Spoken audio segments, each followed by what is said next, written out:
Welcome back, everyone. In today's video, I'm going to cover game 53 of a First Book of Morphy. We are in endgame rule number 4. The easiest endings to win are pure pawn endings. We have in London 1859, in a simultaneous exhibition, we have Paul Morphy versus Henry Bird with the King's Gambit. So let's go over the moves.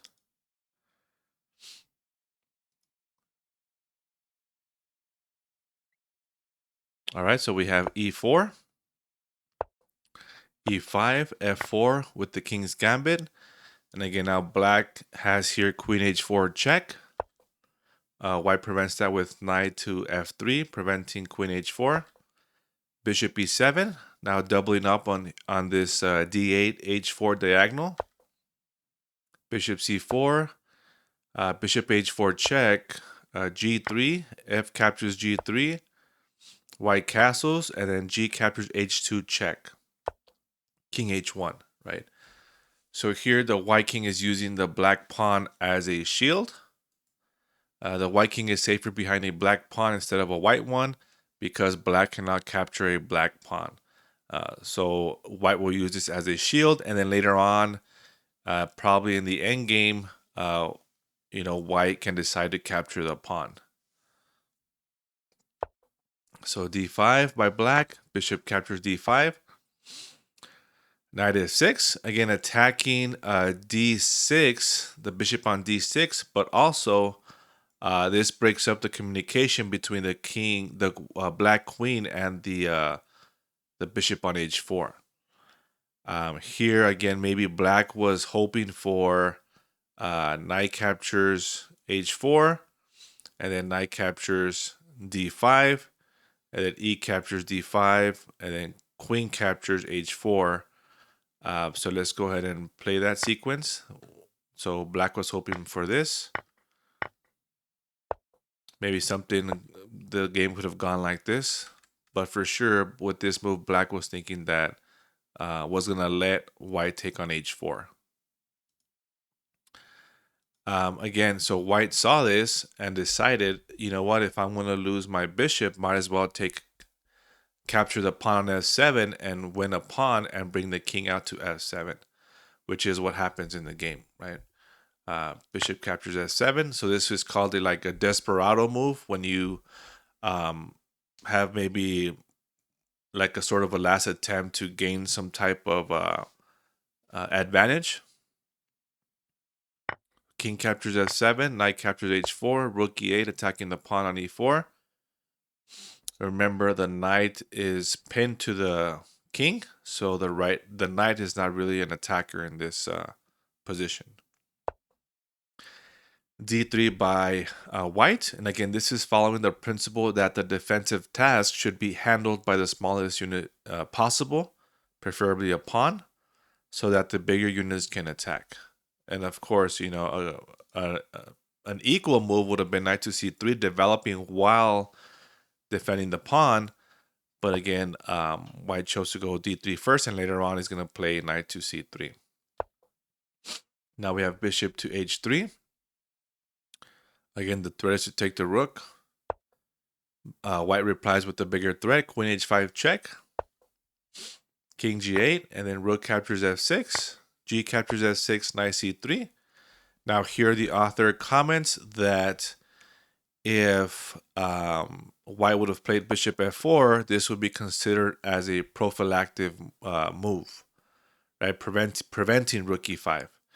Instead, white planned to make bishop f4 a threatening move. So pretty much white allows black to play rook e5, right? Knight c3, knight c3, rook e5, and then later on, white plans to play bishop f4, attacking the rook. So rook e5 by black, attacking the queen. Queen f3, getting out of the way of the rook while making a threat on the h3 bishop. Queen d7, defending the bishop on h3. And now we have bishop f4, developing with a threat. Here, black decided to give the exchange back to white and develop, right? So here black decided to develop his knight, and if bishop takes, then the knight can come forward and take on e5. Instead, I mean, if that's the decision, right, black could have retrieved the rook, but he's wasting more time. So knight c6, and here we need to get the a1 rook into the game, right? The problem is the pawn h2, which is now currently acting as a shield, covers the g1 square. So then if we're going to do this, now the king has to capture on h2. So white decides to capture the pawn h2. Again, here the author comments that this is an outstanding move. Before capturing with the bishop on e5, again, white wants to bring in the rook into the game, have all his pieces into the game. Again, here on g1, the author is saying that this would be the most aggressive square for the rook because it's directly in front of the king. Okay, so also with this move, again, white captures the pawn and also threatens to capture the bishop here. Now bishop h4, attacking the queen. Rook g1, pinning the bishop to the king. h5, defending the bishop. Now white plays bishop captures e5. Here the author comments, now that all the pieces are out, it's time to capture the rook. Again, black decides to capture with the pawn. We have knight d5, centralizing the knight with the threat on f6 with the fork. Now I'm gonna illustrate this fork here. Yes. So black makes an equal threat with knight to d4, attacking the queen. Knight f6 check, king h8, and then queen e3, getting out of the way of the knight here, and the bishop. Now that the king is off to the file, so the queen gets out of the way. Now here the author comments why white chose this move, right? So white chose queen e3 because white is still a rook ahead in development. He chose a more complicated move that gives him two threats. Knight d7, attacking the queen. There's still a threat for that. And then now there's queen h6. Right? Now if white just simplified, it's still winning for white. Again, if we simplify, it could have gone something like this. And where black, white is up a pawn, right? 5 versus 4.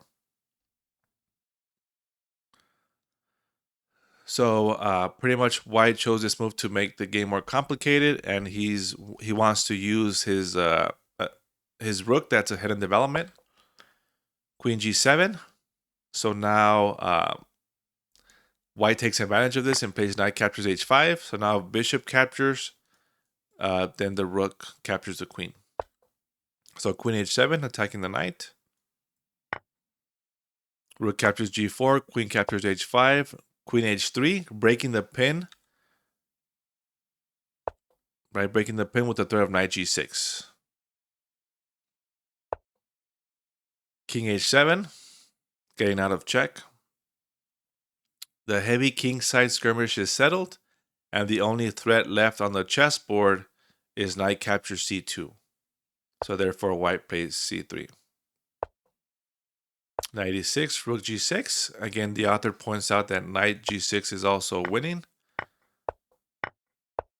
Again, white wins a pawn here. Now it's 5 pawns versus 3. Instead, white goes rook g6, rook e8, rook captures e6, rook captures e6, queen captures e6, queen captures h4 check, queen h3, queen captures h3, king captures h3. The game must be reduced to a pawn ending in which white cannot be stopped from creating a passed pawn.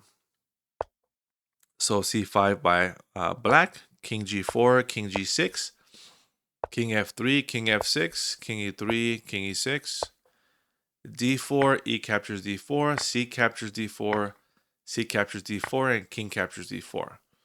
The author here comments that the standard procedure is to use a passed pawn as a decoy, Black will have to take the E pawn while white moves to the queen side to take the pawns, take the black pawns. In the opening, give up a bit of material to gain mobility for the pieces. In the ending, you give up a bit of material to gain mobility for the pieces. So king d6, e5 check, king e6, king e4, king e7, king d5, king d7, king e6 check, king e7, king e5, a6, a3, king e8, king d6, and here black resigned. Now we'll go ahead and finish off the game if you want to see how the game ends. King d8, and again, black just goes for the queen side pawns now. And then now here, if there was no pawn on a3, it would be a stalemate, right? Because now king b8 and then king b6, and that's a stalemate. But because white has 2 extra moves because of the pawn on a3, then he just plays a4. So now the king has to get out of the way, king c7, and now king a7 helping escort the pawn to get promoted to a queen. And pretty much the game is over. So again, let's recap the game real quickly. Again, white plays his gambit.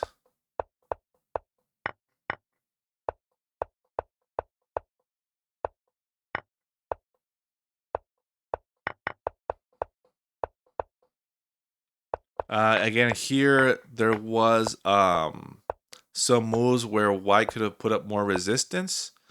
And the author does comment here that a stronger move rather than rook e8 is queen e2.